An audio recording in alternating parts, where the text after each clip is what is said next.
I am Dr. Swati Sharma. Let's begin with my introduction today because this is my first session. So I did my graduation from SGTB Khalsa College, University of Delhi, and after that I pursued my master in biotechnology from Jamia Hamdard. With my keen interest in science, I took research as my career, and then I did my PhD from DRDO DePass. After doing my PhD on high altitude thrombosis, I moved to USA to pursue my PhD in COVID and thrombosis. So as we all know that COVID is an infectious microbe or a virus. And then after doing my postdoc, I came back to India this year and joined Daulat Ram College as a faculty in biochemistry department. There I teach microbiology. So today we are also starting the series microbiology, where I would be covering all the topics in the syllabus of microbiology, which is an exam taken as DSE. So let us start with today's topic, which is spontaneous generation versus biogenesis. The story of life's origin, how life was originated on the earth and what was the earlier views about the life. So let us walk through a journey through the history of the greatest scientific debate about how life begins. Let us discuss first the ancient beliefs and early ideas. So the mystery of the life's origin was huge, and for the millennia people used across various civilizations, they continued to believe that life could arise spontaneously from non-living matter. It was a notion which was deeply embedded in everyday observation.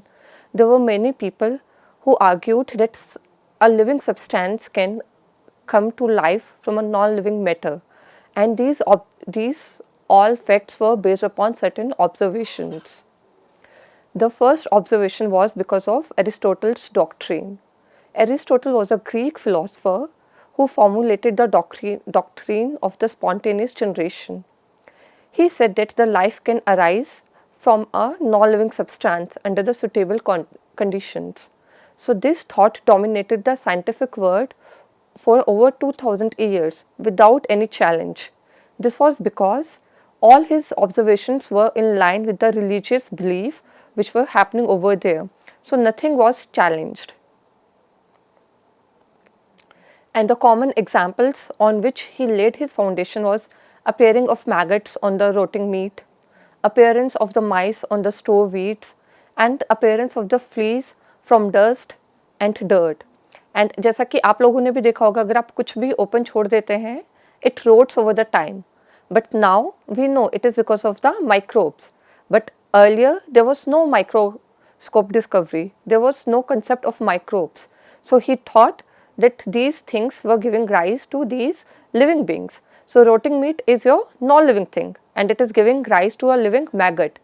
Your stored wheat is a non-living thing, but mice can appear on it, and dust and dirt are non-living, but it can attract or it can give origin to fleas.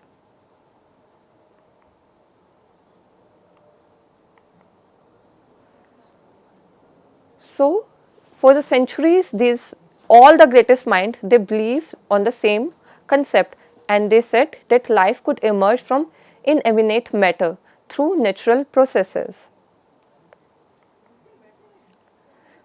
And the different earlier philosophers, for example, Anaximander, which was there in 6th century, he also proposed that life arose from Epiron, an infinite boundless substance which served as the origin of all existence. So according to him, there was a common substance in all of us. Now we call it as a soul, he called it as Epiron, and according to him, all the organisms had this Epiron which are able to survive. Then came the Aristotle's view. He synthesized the earlier ideas and proposed that life regularly emerged from specific materials under the right conditions. So he emphasized over the conditions. So this was a way forward from the earlier views, and he established a comprehensive framework, and in his framework he gave certain examples. Thus the foundational idea which shaped the natural philosophy and early biological thoughts, they were not inquired and they influenced the scientific minds for the centuries to come, and for almost 2000 years no one questioned their beliefs, and these early beliefs, they became very much late in the people's life, and people used to believe that life can come from non-living matter. For over 2 millennia, the concept of spontaneous generation or abiogenesis dominated the scientific thought, because these scientific thoughts were also influenced by the religious practices. Aristotle, who proposed that life could arise from the non-living material, gave certain scientific terms such as vital heat or pneumone, and he included the common examples such as appearance of the maggots on the rotting meat, mice on the stored grains, and fish suddenly appearing in the puddles after rain. So no one questioned it. For everyone it seemed like the common idea or the common sense, so they believed it. But then certain scientists came and they questioned the ancient understanding of the disease. Earlier it was believed that disease are God sent as a punishment, or they are the punishment of your past karmas. But Hippocrates was the one who challenged this belief, and he said that disease do not come from the natural causes, or they do not come from the natural divine God, they come from the natural causes. And after Hippocrates, when he emphasized that there need to be a cause of the disease, not the supernatural explanation, there were earlier scientists or philosophers who agreed with him. And in various civilizations, you will see that they built certain sanitation system so that they can, divide the good air or the clean air from the bad air. If you see the Roman empires, you will see that they built the advanced sanitation system such as aqueducts and cloaca maxima, because they thought that the disease come from the bad air. Now we call that, in today's word we call that bad air as infectious air, or the air having infectious agent, but at that time there was no concept of the infectious agent or the microbes. So they termed the disease causing air as the bad air or miasma. And Marcus in 36 BC, he foresaw the minute creatures, and he said that these minute creatures can cause disease, they can be pathogenic, and they are potential disease agent. So they were the earlier hints at the germ theory. But all this was revolutionized by the discovery of the microscope. Till now there was no microscope, and the microscopic word was unseen by us. So whatever we cannot see, we do not believe. But Anton von Leeuwenhoek, he invented the microscope, and he is also termed as the father of microbiology, because after the discovery of the microscope, the unseen world becomes seen to us. Now with the help of the microscope, we can see all the microorganism, and the term microorganism was based upon the discovery of the microscope. So all the organism which are living and they need to be viewed by the help or by the aid of microscope are termed as microorganism or microbes. So the microscopic revolution challenged the idea of spontaneous generation. The advent of the microscope opened up an entire new realm of life which was earlier invisible to our naked eyes. Now we can see the unseen, we can believe which we were not believing earlier. And he meticulously crafted his own powerful single-lens microscope.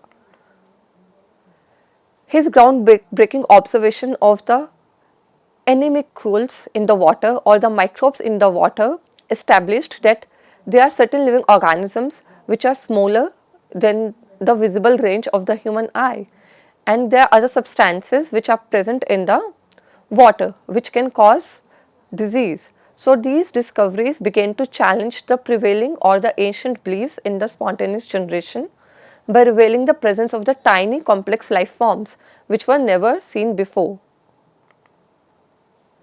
So after this we begin with the chapter 2, which is the rise of the scientific inquiry. Now there was the discovery of the microscope and other microbes. So now the scientists began to study all those microbes, and the new scientific methods emerged. So ancient beliefs began to face rigorous experimental challenges, and these challenges marked the fall of mysticism and the rise of microbiology.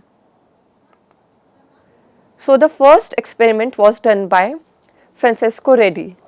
He did his experiments in late 1668 to be precise. So he had a setup in which he placed the meat in different jars. So some jars were left open so that air could enter, and other jars were closely sealed. They were airtight so that no external air can enter in it. And he observed that the open jars quickly grew maggots. They attracted maggots, whereas the sealed jar, which were airtight and closed completely, they were devoid of any living organism, despite of containing the same identical meat. So he concluded that maggots come from the flying eggs. It is not from the meat itself. If अगर meet से ही आते तो वो close jar में भी आते, but he saw maggots only in the open jars. So he said that the flies were laying eggs on the open jar meat, and then when these eggs hatch, they give rise to maggots, not the other way round. So it was the first experimental blow against the spontaneous generation, which says that life comes from the pre-existing life. So the historical impact was huge. It was the first stepping stone, and it provided the first strong evidence against the spontaneous generation for the complex organism, making a turning point in the biological thought process. And after it, Lazzaro Spallanzani did certain experiments of the boiling broth in 17th century. So it was a revolutionary method. He took a nutrition broth in different flasks. He sealed the flask so that there is a sterile environment and no external air can enter it. And when he boiled the nutritional broth, he said that no microbial growth was observed, which suggests that organism should come from the earlier organism, not from the broth itself. So it was the groundbreaking evidence which challenged the prevailing beliefs about the spontaneous generation of the microscopic life, because both the airtight jar and the boiling is creating the sterile environment. Heat is killing all the previously present microorganisms in the broth, and airtight containers are not allowing the external air to enter.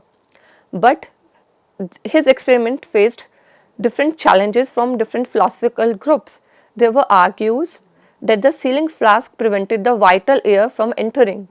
So they said that the outer air is the vital air and it is required for new organisms to grow. So they believed was necessary for the spontaneous generation. And the debate continues. The objection kept the controversy alive and required more sophisticated experiments which can definitely state and settle the questions. So, although its experiments were really sophisticated and they answered many questions, but the religious belief did not let the common people believe in it, and they were still adhering to the older beliefs. So there were need of more conclusive experiments. So earlier microbial evidence, which was there by Redi's experiment and Lazzaro Spallanzani's experiment, were suggestive that invisible microorganisms also require pre-existing life to appear, but they were not accepted by masses. So the definitive disapprove or the final blow to the spontaneous generation come from a French chemist, Louis Pasteur. Louis Pasteur was the French chemist who would finally put the ancient theory to the rest through his brilliant experimental design. So these are the three experimental designs which you can see in the slide. First, and all these three experimental designs are from different scientists. In the first experiment, they boiled the nutrient media and sealed it. So boiling caused the death of the microorganisms which were present, but people did not accept it. They said that the boiling or the heat treatment killed the vital air, or they spoiled the experiment. So in second set of the experiment, scientists did not heat anything. They did not use the hot rods, but they used the filters. They used the cotton filters on the flask area, and they found that the putting of the cotton plugs or using the filter did not allow the external air to enter. Thus, it was creating the sterile environment and no microbial growth was seen.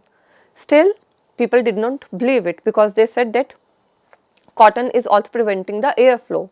So, Louis Pasteur very scientifically designed a series of experiments using a very sophisticated flask known as swine neck flask. As you can see it in the slide, the flask has a swine neck, it's a curved neck. So, what is the use of this curved neck? It blocks the passage of the air. So, he set the different series of experiment. In first set, he boiled the broth in the swine neck and see no microbial growth. In second, he put the filters in the swine neck and boiled the broth and cooled it down, and so there was no microbial growth till prolonged period of the time.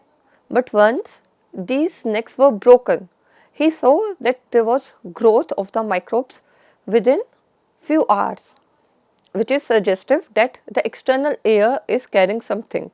So, what is present in the external air?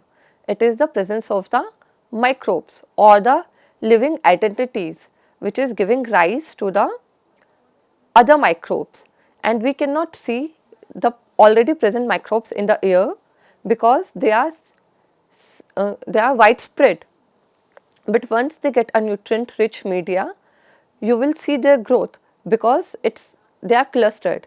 See, whenever you put a bread outside, even at your home, or you keep the food outside during summers, it will not spoil instantly. It will take 30 to 40 minutes or few hours for the spoilage to begin, and few more hours for you to see that spoilage in the form of mold on the bread or in the form of froth in the curd. All this is because for the incubation period of the microbes, because they need time to multiply and double. And that was the same case with the Louis Pasteur. When he was doing his experiment, he let the flask sit there for 10 to 12 days, and he observed that when the necks are intact, there is no growth even for 10 to 12 days, saying that the sterile conditions are maintained, which shows again that external air is important, external air is needed, and this external air is the carrier of the microbes. So, along with other experiments, Louis Pasteur's experiment was the final blow to the spontaneous generation. And the plus point of his innovation was that it has innovative design, and that is why it was widely accepted by the people, because there were earlier, I told you about 3 experiments earlier. They were also proving the same concept, but they were not widely accepted. What Pasteur did, he compiled all the data and he emphasized on all the experiment, compiled them and designed his own experiment in a sophisticated way so that they are accepted by the masses. So, in his innovative design, he boiled the nutrient broth in the flask with the curve which has swine necks and allow the air to enter freely while trapping the dust and the microbes in the curve. So, it was the game changer. The broth remained clear and sterile for the prolonged period of the time, which demonstrated that the air alone was not sufficient for the microbial growth to occur. And he also set up a parallel experiment in which it did not heat anything, but he observed the growth. So, he said that the media itself also had certain microbes. And also, when the breaking point was there on the flask neck, it exposed the broth to the dust laden air. What we are calling is dust laden is actually microbe rich air. So, microbial growth will appear rapidly in the broth, which provides the nutrients to the microbes to grow. So, this elegant experiment was the actual scientific triumph which proved that microbes or the life comes from the other microbes in the air. It does not spontaneously come from the broth. So, this is the beginning of the new era which says that life comes from the life, or only a life can give rise to a life. There cannot be any life with non-living things, or non-living things cannot give rise to a living being. So this was the final blow, and all the ancient theories which were favoring the spontaneous generation, or as we call it, abiogenesis, that is the emergence of the life from non-living things, was shattered by Pasteur's experiment. And while the Pasteur was conducting his famous experiments, there was also a German physician, Rudolf Virchow. He was doing the same experiment independently, and he gave rise to the theory of biogenesis in 18th century, to be precise in 1858. And he said that omnius cellula e celli, which means all cells arise from the pre-existing cells, or life comes from life. All his work was published in 1858, and it was again a powerful statement against spontaneous generation. And by now we have all the proofs which were enough to shatter the old beliefs and change the religious practices. So all the religious philosophies also accepted these in the light of the scientific proofs, and they improvised on them, and then they said that it is true that non-living things cannot give rise to the living thing, only life can give rise to the life. But then the debate was still on, because then how the life originated at the first place on the earth, because at zero time point there should be no life on the earth. So what was the initiation point of emergence of the life on the earth?